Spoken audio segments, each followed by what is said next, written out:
ഞങ്ങൾക്ക് ജനാധിപത്യ രീതിയിലുള്ള പാർട്ടിയാണ്. ഞങ്ങൾ തിരുത്തൽ വേണ്ടിടത്ത് തിരുത്താനും മാറ്റങ്ങൾ വരുത്തേണ്ടിടത്ത് മാറ്റാനുമൊക്കെ കഴിവുള്ള പാർട്ടിയാണ്. ഒരു പൂർണ്ണമായ ജനാധിപത്യ പാർട്ടി എന്ന് പറയുന്ന പാർട്ടിയുടെ അവസ്ഥ നോക്കൂ. വി.ഡി. സതീശൻ ഒരു കാര്യം പറയും, കെ സുധാകരൻ മറ്റൊരു കാര്യം പറയും, കെ മുരളീധരൻ ഇതൊന്നും പെടാത്തൊരു കാര്യം പറയും. ഈ സുധീരൻ വല്ലപ്പോഴും ഒക്കെ കയറി വരും പാർട്ടി ആസ്ഥാനത്തേക്ക്. കാര്യമായി ഇപ്പോൾ പാർട്ടിയിൽ സജീവമൊന്നുമല്ല. സ്വന്തം കാര്യം സിന്ധാബ എന്ന രീതിയിലേക്ക് കേരളത്തിലെ കോൺഗ്രസ് പാർട്ടി അതപ്പതിച്ചു കഴിഞ്ഞു. ആ ഒളിയമ്പ് പോകുന്നത് കെ സുധാകരനിലേക്കും വി.ഡി. സതീശനിലേക്കുമാണ്. ആ കാര്യങ്ങളൊന്നും ഇനി ഇവിടെ സംസാരിക്കേണ്ട. അതൊക്കെ ഹൈക്കമാൻഡ് തീരുമാനിക്കും, ഹൈക്കമാൻഡിൽ സംസാരിക്കും. കേരളത്തിലെ കോൺഗ്രസിൽ നിന്ന് മാത്രമല്ല, വായ അടപ്പിക്കുകയാണ് എല്ലാവരുടെയും എന്നുള്ളതാണ്. ആളുകൾ ചോദിക്കുകയാണ്, സോണിയാഗാന്ധി പങ്കെടുക്കുമോ, രാഹുൽ ഗാന്ധി പങ്കെടുക്കുമോ, മല്ലികാർജ്ജുൻ ഖാർഗെ പങ്കെടുക്കുമോ, പ്രിയങ്ക ഗാന്ധി പങ്കെടുക്കുമോ എന്ന്. KPCCയുടെ പ്രധാനപ്പെട്ട ഒരു യോഗമാണ് ഇന്ന് തിരുവനന്തപുരത്ത് ഇന്ദിരാഭവനിൽ ചേർന്നിരുന്നത്. അതിനിടെ നടന്ന ചില സംഭവ വികാസങ്ങളാണ് ഇപ്പോൾ വലിയ രീതിയിൽ ചർച്ചയാകുന്നത്.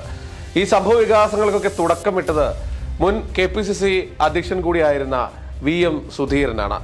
KPCCയുടെ അതായത് നിലവിലെ KPCC ഭാരവാഹികൾക്കെതിരെയും നേതൃത്വത്തിനെതിരെയും രൂക്ഷമായ രീതിയിലാണ് മുൻ അധ്യക്ഷൻ കൂടിയായ VM സുധീരൻ വിമർശനങ്ങൾ ഉന്നയിച്ചത്. പ്രാണവായുവിന് വേണ്ടി കിതക്കുന്ന കോൺഗ്രസിന്, അതും കേരളത്തിലെ കോൺഗ്രസിന് വീണ്ടും ഒരു തിരിച്ചടിയാണ് ഇതുമായി ബന്ധപ്പെട്ടുകൊണ്ടുണ്ടാകുന്നത്.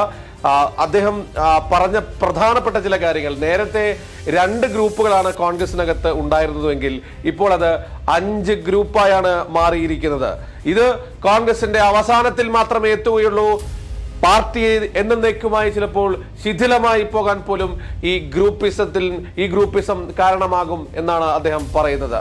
മറ്റു ചില കാര്യങ്ങൾ അദ്ദേഹം ആവർത്തിച്ചത്, KPCC നേതൃത്വം പൂർണ്ണ പരാജയമാണ്. നേതാക്കൾ പ്രവർത്തിക്കുന്നത് പാർട്ടിക്ക് വേണ്ടിയല്ല, അവരവർക്ക് വേണ്ടിയാണ്. അതായത് കേരളത്തിലെ കോൺഗ്രസ് നേതാക്കൾ പ്രവർത്തിക്കുന്നത് പാർട്ടിക്ക് വേണ്ടിയല്ല, അവരവരുടെ കാര്യങ്ങൾ നേടിയെടുക്കാൻ വേണ്ടിയാണെന്നാണ് സുധീരൻ പറയുന്നത്.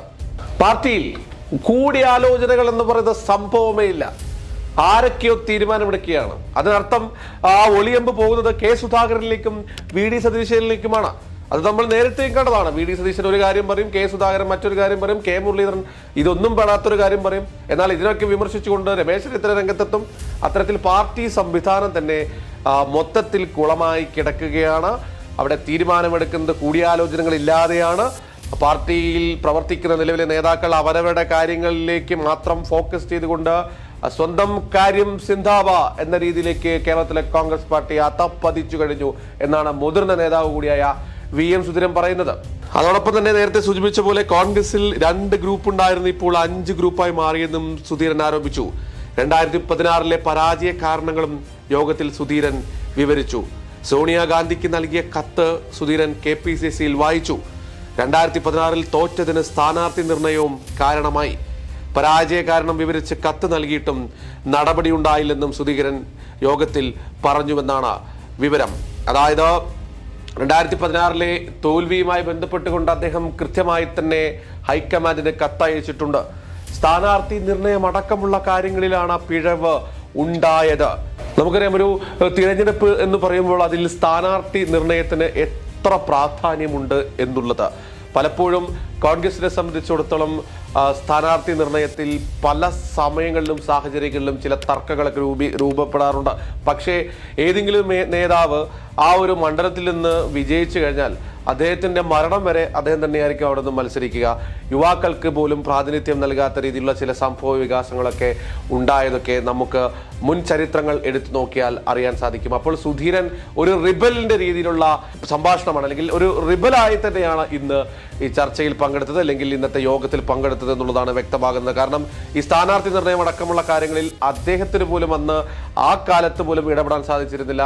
കാരണം KPCC ഒരു ലിസ്റ്റ് കൊടുത്തു കഴിഞ്ഞാൽ ഹൈക്കമാൻഡിൽ നിന്നും വരുന്ന വേറൊരു ലിസ്റ്റ് ആയിരിക്കും. അതായത് ചിലപ്പോൾ കേരളത്തിലെ KPCCയോ അല്ലെങ്കിൽ KPCC പ്രസിഡന്റോ KPCC നേതൃത്വമോ പോലും വയ്ക്കാത്ത പേരുകൾ ചിലപ്പോൾ പല രീതിയിലും തിരികെ കയറ്റിക്കൊണ്ട് തിരിച്ച് ഇങ്ങോട്ട് വരുമ്പോൾ അവരുടെ പേരുകൾ വരുന്ന സാഹചര്യമൊക്കെ പണ്ടേ ഉള്ളതാണ്. ഇത് മുൻകണ്ടുകൊണ്ട് അല്ലെങ്കിൽ ഇത് മനസ്സിലാക്കിക്കൊണ്ട് VM സുധീരൻ സോണിയാഗാന്ധിക്ക് കത്ത് നൽകിയിരുന്നു. ആ കത്ത് നൽകിയിട്ട് പോലും അത് പരിഗണിച്ചില്ല എന്നുള്ളതാണ്. ആ കത്താണ് സുധീരൻ ഇന്ന് വായിച്ചത്. ആ കത്തിലൂടെ മനസ്സിലാക്കാൻ വേണ്ടി സാധിച്ച പല കാര്യങ്ങളും ഇനിയും പുറത്തു വരാനുണ്ട് എന്നുള്ളതാണ്. സുധീരൻ ഈ കോലാഹലങ്ങളൊക്കെ ഉണ്ടാക്കിയത് പുതുതായി ചാർജ് എടുത്ത കേരളത്തിന്റെ ചുമതലയുള്ള AICC general secretary Deepa Das Munshi ഉള്ള ഒരു യോഗത്തിലും കൂടിയാണ് എന്നുള്ളതാണ് ഏറ്റവും പ്രധാനപ്പെട്ട കാര്യം. അയോധ്യയിലെ ക്ഷേത്ര പ്രതിഷ്ഠാ ദിനത്തിൽ കോൺഗ്രസിന്റെ നേതാക്കൾ പങ്കെടുക്കുന്ന അടക്കമുള്ള കാര്യങ്ങൾ, ആ കാര്യങ്ങളിൽ പോലും സോണിയാഗാന്ധിയും അതോടൊപ്പം തന്നെ മല്ലികാർജുൻ ഖാർഗെയും ഒക്കെ പങ്കെടുക്കുന്നതിനെതിരെ VM സുധീരൻ സംസാരിക്കുകയും കേരളത്തിലെ ന്യൂനപക്ഷങ്ങൾക്കിടയിൽ അല്ലെങ്കിൽ കേരളത്തിൽ അതിനെതിരായ ഒരു വികാരമുണ്ട് എന്ന രീതിയിൽ അദ്ദേഹം ഇക്കാര്യം ഹൈക്കമാൻഡിന് മുന്നിൽ അറിയിക്കണമെന്ന രീതിയിൽ ആ ഒരു കാര്യം കൂടി ഇന്ന് ചർച്ചയിലേക്ക് കൊണ്ടുവരാൻ വേണ്ടി ശ്രമിച്ചു. പക്ഷേ VM സുധീരനെ പോലെയുള്ള ഒരു നേതാവിനെ പുതുതായി എത്തിയ കേരളത്തിന്റെ ചുമതലയിലുള്ള ദീപാദാസ് മുൻഷിയെ പോലെയുള്ള ഒരു വനിത VM സുധീരനെ വാക്കുകൾ കൊണ്ട് തടയുകയും ആ കാര്യങ്ങളൊന്നും ഇനി ഇവിടെ സംസാരിക്കേണ്ട, അതൊക്കെ ഹൈക്കമാൻഡ് തീരുമാനിക്കും, ഹൈക്കമാൻഡിൽ സംസാരിക്കും, ഇവിടെ കേരളത്തിലെ കാര്യം സംസാരിച്ചാൽ മതി എന്ന് പറഞ്ഞ് തടുക്കുകയാണ് ചെയ്തത്. അതോടുകൂടി ഈ അയോധ്യയുമായി ബന്ധപ്പെട്ട അയോധ്യ ക്ഷേത്ര പുനരുദ്ധാരണം അല്ലെങ്കിൽ ക്ഷേത്ര പുനരുദ്ധാരണം എന്ന വാക്ക് പോലും ഇപ്പോൾ പ്രയോഗിക്കുന്നുണ്ടെന്നുള്ളതാണ്. എന്തായാലും പ്രതിഷ്ഠാ ദിനത്തിൽ പങ്കെടുക്കുമോ ഇല്ലയോ എന്നുള്ള വിഷയത്തിൽ VM സുധീരന് പോലും KPCCയുടെ യോഗത്തിൽ സംസാരിക്കാൻ വേണ്ടി സാധിക്കുന്നില്ല. അത് തടയുന്നത് ദീപാദാസ് മുൻഷി എന്ന പുതിയ AICC ജനറൽ സെക്രട്ടറിയാണ് എന്നുള്ളതാണ്. ഇത് കഴിഞ്ഞ് മാധ്യമങ്ങളോടും ഈ വിഷയത്തിൽ VM സുധീരൻ മറുപടി നൽകിയെങ്കിൽ മാധ്യമങ്ങളോടും VM സുധീരൻ സംസാരിച്ചിരുന്നു എന്നുള്ളതാണ്. VM സുധീരൻ മാധ്യമങ്ങളോട് പ്രധാനമായും പറഞ്ഞത് ഈ പരിപാടിയിൽ പങ്കെടുക്കരുത് എന്നുള്ളത് തന്നെയാണ് തൻ്റെ അഭിപ്രായം. അത് പലർക്കും വേദനയുണ്ടാക്കും. കോൺഗ്രസിനെ പോലെയുള്ള ഒരു മതനിരപേക്ഷ പാർട്ടി അതിൽ പങ്കെടുക്കുന്നതിലൂടെ നൽകുന്ന സന്ദേശം അത് ന്യൂനപക്ഷങ്ങൾക്കിടയിൽ വലിയ വിഷമമുണ്ടാക്കും. തൻ്റെ അഭിപ്രായത്തിൽ പാർട്ടിയിൽ നിന്നും ആരും പങ്കെടുക്കരുത് എന്നുള്ളതാണ് ആഗ്രഹമെന്നാണ് അദ്ദേഹം വ്യക്തമാക്കിയത്. പക്ഷേ ഈ പരിപാടിക്കിടയിൽ ഏറ്റവും കൂടുതൽ വിവാദമായത്, ഇന്നത്തെ ഈ ഒരു യോഗത്തിൽ ഏറ്റവും കൂടുതൽ വിവാദമായത് ഈ സുധീരൻ്റെ ഈ പ്രസ്താവനകളും പരസ്യ പ്രസ്താവനകളും ഒക്കെ തന്നെയാണ് എന്നുള്ളതാണ് ഏറ്റവും പ്രധാനപ്പെട്ട കാര്യം. ഇതിനെതിരെ സുധീരനെതിരെ സുധാകരനും ഒക്കെ രംഗത്തെത്തിയിരുന്നു. സുധാകരൻ ഒക്കെ പറയുന്നത് ഈ സുധീരൻ വല്ലപ്പോഴും ഒക്കെ കയറി വരും പാർട്ടി ആസ്ഥാനത്തേക്ക്, കാര്യമായി ഇപ്പോൾ പാർട്ടിയിൽ സജീവമൊന്നുമല്ല VM സുധീരൻ. നേരത്തെ വലിയ സിംഹമായിരുന്നെങ്കിൽ ഇപ്പോൾ ആ സിംഹമൊക്കെ പോയി രാഷ്ട്രീയത്തിൽ നിന്നും സടകുടഞ്ഞ് അല്ലെങ്കിൽ സടയറ്റുപോയ ഒരു സിംഹമായി VM സുധീരൻ മാറിക്കഴിഞ്ഞു. മുൻപെപ്പോഴോ സുധീരന്റെ വീട്ടിലേക്ക് പാർട്ടി പ്രവർത്തകരെ അയച്ചപ്പോൾ താനിപ്പോൾ പാർട്ടിയിൽ സജീവമല്ലെന്നും അല്ലെങ്കിൽ അവധിയെടുക്കുകയാണെന്നും എന്നൊക്കെ രീതിയിൽ അദ്ദേഹം സംസാരിച്ചിരുന്നു. പക്ഷേ ഈ പുതിയ AICC ജനറൽ സെക്രട്ടറി ദീപാദാസ് മുൻഷിയൊക്കെ പങ്കെടുക്കുന്നു എന്ന് പറഞ്ഞപ്പോൾ ഇന്ന് പാർട്ടി ആസ്ഥാനത്തേക്ക് കയറി വന്ന് എന്തൊക്കെയോ വിഡ്ഢിത്തം വിളമ്പി എന്ന രീതിയിലുള്ള പ്രതികരണമാണ് സുധാകരന്റെ ഭാഗത്തുനിന്നുണ്ടായത്. എന്തായാലും സുധാകരൻ 10 ദിവസത്തെ അവധിയിലേക്ക് പോവുകയാണ്. അദ്ദേഹത്തിന് ചികിത്സാർത്ഥം അമേരിക്കയിലേക്ക് പോവുകയാണ്. അപ്പോൾ ഈ 10 ദിവസം കോൺഗ്രസിന്റെ നേതൃസ്ഥാനത്താര്, KPCC പ്രസിഡന്റ് ആര് എന്നുള്ള ചോദ്യം ഒരു ഭാഗത്ത് ഉയരുന്നുണ്ട്. പക്ഷേ ഇപ്പോൾ എല്ലാം നൂതന സംവിധാനങ്ങളുള്ള കാലഘട്ടമാണ്. അതുകൊണ്ട് 10 ദിവസത്തേക്ക് ഒരാൾ മാറി നിൽക്കുന്നതിന് പകരം ചുമതല നൽകേണ്ട ആവശ്യമൊന്നുമില്ല. ഓൺലൈനുകളുടെ കാലമാണ്. അതുകൊണ്ട് തന്നെ അത്തരം യോഗങ്ങളോ അല്ലെങ്കിൽ മറ്റെന്തെങ്കിലും ചർച്ചകളോ ഒക്കെ ഉണ്ടെങ്കിൽ ഓൺലൈനിലൂടെയും തനിക്ക് പങ്കെടുക്കാൻ സാധിക്കും. അതുകൊണ്ട് നിലവിലെ KPCCയുടെ നേതൃത്വം തന്നെ നേതൃസ്ഥാനം ആ കസേര അവിടെ ഒഴിഞ്ഞു കിടക്കുകയാണെങ്കിലും അതുമായി ബന്ധപ്പെട്ടുകൊണ്ട് മുന്നോട്ട് പോകുമെന്നുള്ള സൂചന കൂടിയാണ് സുധാകരൻ നൽകുന്നത്.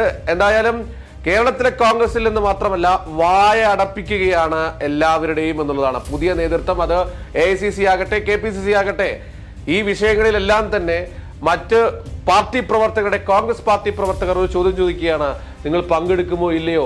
ഞങ്ങൾക്ക് മറുപടി പറയാൻ സാധിക്കുന്നില്ല. ആളുകൾ ചോദിക്കുകയാണ്, സോണിയാഗാന്ധി പങ്കെടുക്കുമോ, രാഹുൽ ഗാന്ധി പങ്കെടുക്കുമോ, മല്ലികാർജുൻ ഖാർഗെ പങ്കെടുക്കുമോ, പ്രിയങ്ക ഗാന്ധി പങ്കെടുക്കുമോ എന്ന് ഓരോ പ്രവർത്തകരും ഓരോ വോട്ടർമാരും കോൺഗ്രസിന്റെ ആളുകളോട് ചോദിക്കുമ്പോൾ അവർക്ക് മറുപടി പറയാനില്ല. ഇത് കണ്ടുകൊണ്ടാണ് പലരും പാർട്ടി നേതൃത്വത്തോട്, AICCയോട്, രാഷ്ട്രീയ പ്രവർത്തകരോട് ഒക്കെ ഈ മാധ്യമ പ്രവർത്തകരടക്കം ചോദിച്ചുകൊണ്ടിരിക്കുന്നത്. പക്ഷേ അവർക്കാർക്കും ഇത്രയും ദിവസം മറുപടി ഉണ്ടായിരുന്നില്ല എന്നുള്ളതാണ്. എന്നാൽ പാർട്ടിക്കകത്തും ചോദിക്കരുത്, പുറത്തും ചോദിക്കരുത് എന്ന തീരുമാനമാണ് ഇപ്പോൾ കോൺഗ്രസ് എടുത്തിരിക്കുന്നത് എന്നാണ് ഇതിലൂടെ നമുക്ക് മനസ്സിലാക്കേണ്ടത്. കഴിഞ്ഞ ദിവസം തന്നെ ഈ വിഷയവുമായി ബന്ധപ്പെട്ടുകൊണ്ട്, അയോധ്യയുമായി ബന്ധപ്പെട്ട വിഷയം കൊണ്ട്, പ്രതിഷ്ഠാ ദിനവുമായി ബന്ധപ്പെട്ടുകൊണ്ട് വിഷയം കൊണ്ട് ഒരു നേതാക്കളും ആരും തന്നെ മാധ്യമങ്ങളോട് പോലും പ്രതികരിക്കരുത് എന്ന് പറഞ്ഞിരുന്നു. അത് ഹൈക്കമാൻഡാണ് ആ കാര്യം വ്യക്തമാക്കിയത്. അത്തരം ഒരു പ്രതികരണവും ആരും, ഒരു നേതാക്കന്മാരും പരസ്യമായി നടത്തരുത് എന്ന് പറഞ്ഞു. പക്ഷേ ഇത്തരം യോഗങ്ങളിൽ, അതായത് പാർട്ടിക്കകത്തുള്ള, പാർട്ടി ആസ്ഥാനത്തുള്ള ഒരു യോഗത്തിൽ ഇക്കാര്യം ചോദിച്ചപ്പോഴും മിണ്ടരുത് അല്ലെങ്കിൽ നിർത്തൂ, ആ വിഷയം ഇവിടെ ചർച്ച ചെയ്യരുത് എന്നാണ് പറയുന്നതെങ്കിൽ ഈ കോൺഗ്രസ് പ്രവർത്തകർക്ക് എന്തു വേണം മനസ്സിലാക്കാൻ? നിങ്ങൾക്ക് എവിടെയാണ് ഇതിനെ ചോദ്യം ചെയ്യാനാവുക? ഒരു ജനാധിപത്യ പാർട്ടി എന്ന രീതിയിൽ എപ്പോഴും പറയുന്ന CPIM പോലെ ഒരു സെമി കേഡർ പാർട്ടിയല്ല, ഞങ്ങൾക്ക് ജനാധിപത്യ രീതിയിലുള്ള പാർട്ടിയാണ്. ഞങ്ങൾ തിരുത്തൽ വേണ്ടിടത്ത് തിരുത്താനും മാറ്റങ്ങൾ വരുത്തേണ്ടിടത്ത് മാറ്റാനുമൊക്കെ കഴിവുള്ള പാർട്ടിയാണ്. ഒരു പൂർണ്ണമായ ജനാധിപത്യ പാർട്ടി എന്ന് പറയുന്ന പാർട്ടിയുടെ അവസ്ഥ നോക്കൂ. അതും ഇത്തരമൊരു വിഷയത്തിൽ, ഇത്തരമൊരു സെൻസിറ്റീവായ വിഷയത്തിൽ പോലും കൃത്യമായ നിലപാട് സ്വീകരിക്കാൻ കോൺഗ്രസിന് ആകില്ല എന്ന് ഇടതുപക്ഷവും BJPയും ഒക്കെ പറയുന്നത് സത്യമാണെന്ന് വീണ്ടും തെളിയിക്കുകയാണ് നിലവിലെ കോൺഗ്രസ് നേതൃത്വവും കോൺഗ്രസുകാരും.